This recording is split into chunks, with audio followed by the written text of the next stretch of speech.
Pengaruh pandemi COVID-19 pada sektor pariwisata turut memberi pengaruh terhadap pariwisata di Bali. Hal ini pula berdampak serapan produk pertanian, sehingga untuk menekan kerugian petani mengurangi produksi.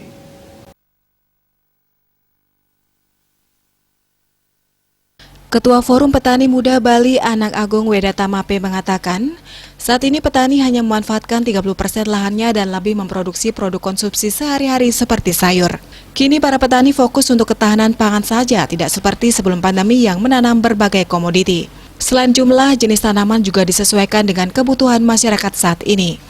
Produksi jenis produk premium yang biasanya disuplai ke sektor pariwisata jauh berkurang, seperti paprika, selada bulat, dan sebagainya, hanya diproduksi sedikit untuk memenuhi kebutuhan hotel restoran yang masih beroperasi.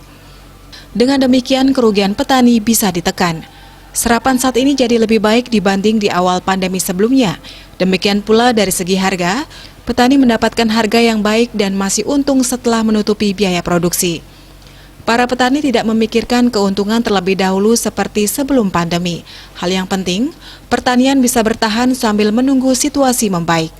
Disinggung soal dominasi suplai yang dilakukan petani, Agung Weda mengatakan masih maksimal di penjualan dalam jaringan dengan marketplace Bali Organik Subak. Permintaan lebih ke retail yang langsung ke pelanggan. Bisnis Bali melaporkan.